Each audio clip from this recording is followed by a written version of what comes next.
Ibnu Majah adalah seorang ulama, imam dan tokoh di bidang hadis.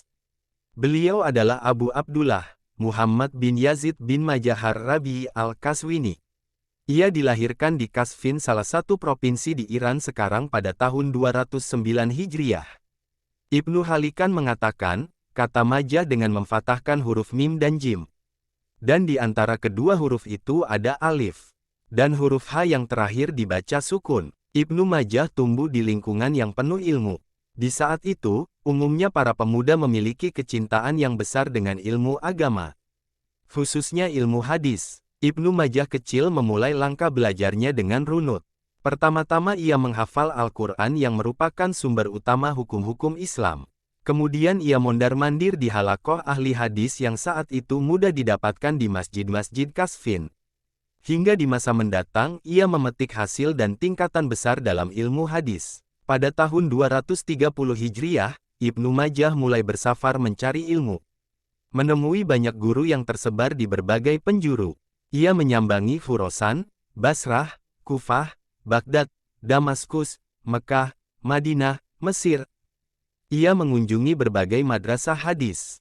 Dan perjalanan safar inilah yang mempertemukannya dengan banyak guru di negeri-negeri yang ia kunjungi. Dengan banyaknya negeri yang ia kunjungi, Ibnu Majah pun memiliki banyak guru. Di antara gurunya adalah Ali bin Muhammad At-Tanasafi. Beliau adalah seorang hafiz dan Ibnu Majah banyak mengambil riwayat darinya. Kemudian Ibrahim bin Al-Munzir Al-Hizami. Beliau adalah salah seorang murid Imam Al-Bukhari. Ibnu Munzir wafat pada tahun 236 Hijriah. Ada juga nama Muhammad bin Abdullah bin Numair, Jabaroh bin Al-Muglis, Abdullah bin Muawiyah, Hisham bin Ammar, Muhammad bin Rum, Dawud bin Rashid, dan lain-lain. Setelah menempuh perjalanan belajar selama lebih dari 15 tahun, Ibnu Majah kembali ke Qazvin dan menetap di sana. Mulailah ia menulis buku dan menyampaikan riwayat hadis. Ia pun dikenal banyak pelajar. Kemudian mereka mendatangi Qazvin untuk belajar darinya. Semangat Ibnu Majah dalam menyebarkan ilmu tidak hanya terbatas dengan karya tulis saja, ia juga membuka halakoh ilmu. Ia mendermakan waktunya dengan mengadakan pelajaran dan muhadoroh. Di antara murid-muridnya yang paling masyhur adalah Ali bin Said bin Abdullah Al-Gudani, Ibrahim bin Dinar Al-Jarshi Al-Hamdani, Ahmad bin Ibrahim Al-Qazwini, Abu At-Tayyib Ahmad bin Ruh Al-Masarani, Ishaq bin Muhammad Al-Qazwini, Jafar bin Idris, Muhammad bin Isa Esh-Safar, Abul Hasan Ali bin Ibrahim bin Salama Al-Qazwini, dan lain-lain. Di antara karya tulis Ibnu Majah adalah Sunan Ibnu Majah. Sebuah kitab legendaris yang hingga sekarang mudah kita temukan. Ia juga memiliki buku tafsir yang dipuji oleh Ibnu Katsir dalam Al-Bidayah wa An-Nihayah dengan pujian tafsir hafil, tafsir yang kaya faidah. Buku lainnya adalah buku sejarah. Memuat sejarah sejak zaman sahabat sampai kejadian di zamannya. Ibnu Katsir juga memujinya dengan ungkapan Tarikh Kamil, buku sejarah yang sempurna. Ketenaran kitab Sunan Ibnu Majah tak lekang oleh zaman. Dengan kitab inilah nama Ibnu Majah abadi hingga saat ini. Kitab ini juga yang membuat namanya didudukkan bersama para pemuka ulama hadis. Inilah kitabnya yang paling berharga. Kitab Sunan Ibnu Majah termasuk 4 kitab Sunan yang dikenal kaum muslimin, Sunan Abu Dawud, Sunan At-Tirmidzi, Sunan An-Nasai, dan Sunan Ibnu Majah. Karyanya ini dikelompokkan bersama Sahih Al-Bukhari dan Muslim dan dinamai dengan kelompok Kutubus Sittah.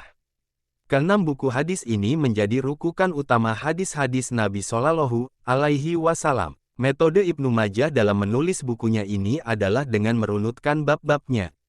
Terdiri dari muqaddimah, 37 kitab, pembahasan, 1.500 bab, dan mencakup 4.341 hadis. 3.002 hadits diantaranya adalah hadis-hadis yang juga diriwayatkan di 5 buku hadis yang lain. Dan 1.329 hadis lagi ia sendiri yang meriwayatkan. Tidak ada di 5 buku hadis yang lain. Terdapat 428 hadis yang sahih dan 119 hadis hasan.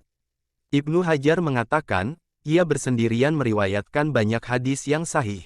Maksudnya, hadis yang diriwayatkan darinya saja banyak sekali hadis yang sahih. Ibnu Majah memulai sunannya dengan bab mengikuti sunnah Rasulullah Shallallahu Alaihi Wasallam. Di dalam bab ini tercantum hadis-hadis tentang sunnah adalah hujah dan wajib mengikutinya serta beramal dengannya. Tentu metode yang digunakan Ibnu Majah ini adalah metode yang sangat baik. Ibnu Majah mencapai kedudukan yang luar biasa. Ia menjadi salah seorang ulama besar di bidang hadis. Ibnu Khallikan berkata, dia adalah seorang imam dalam hadis.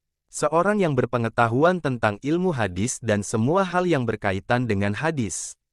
Az-Zahabi berkata, Ibnu Majah adalah seorang hafiz, pakar kritik hadis, seorang yang jujur, dan luas ilmunya. Setelah mencurahkan usaha besar di bidang hadis selama usianya, baik ilmu dirayah maupun riwayat, belajar, mengajar, dan menulis, Ibnu Majah rahimahullah wafat, yaitu pada tahun 273 Hijriah.